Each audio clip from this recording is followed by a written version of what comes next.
There's elephant in the room.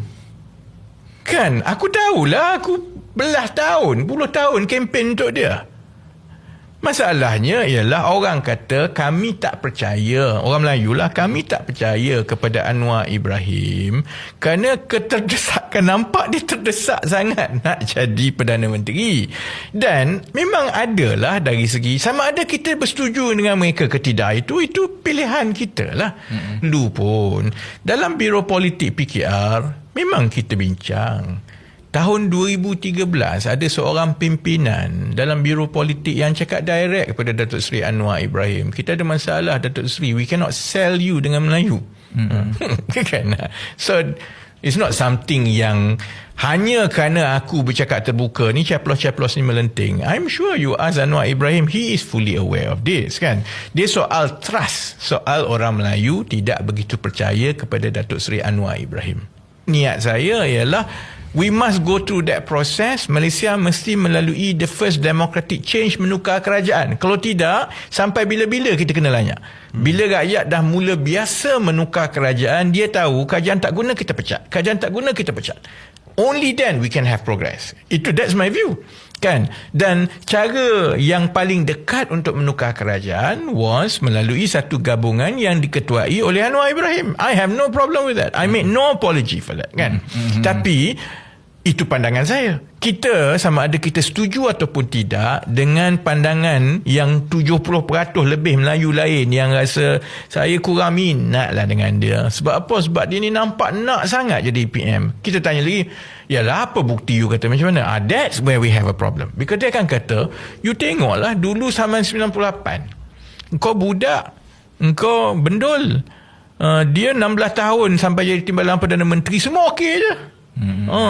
Tak ada pun timbul soal rasuah semua ni. Oh, tiba-tiba dia terpelanting terus reformasi, habis rakyat turun jalan raya.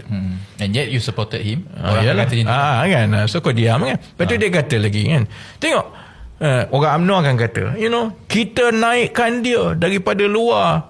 Tak ada orang lagi cepat macam dia daripada naik. Baru masuk setahun dah jadi ketua pemuda semua. Kita naikkan dia semua kan. Tiba-tiba bila dia tak jadi saja Timbalan Perdana Menteri, dia terus pergi peluk PAS dengan DAP. Ini musuh UMNO ni.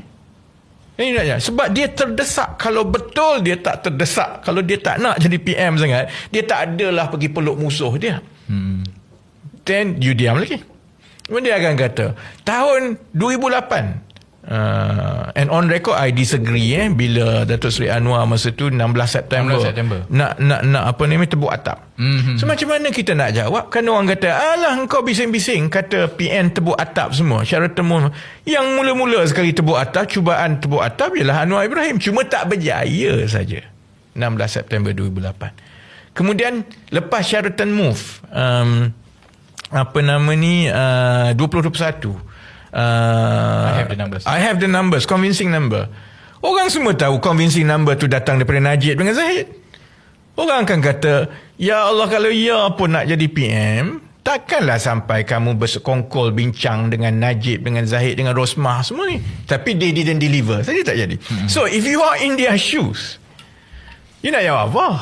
Kan? Jadi sebab itu, walaupun selepas 3 tahun jadi PM, pandangan saya, undi dan data is quite straightforward lah. PH memang sokongan Melayu kepada Datuk Seri Anwar dan pada kerajaan tak berubah, lebih macam tu lah, tak naik pun.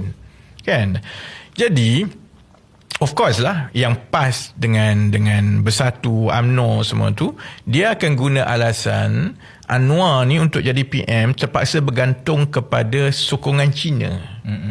Dan sebab itu kita tak boleh percaya kat dia, kerana dia terdesak nak jadi PM. China minta apa pun dia bagi. Whether we agree or not, itu adalah pandangan dan itu dah jadi satu persepsi yang kukuh lah di kalangan pengundi-pengundi Melayu.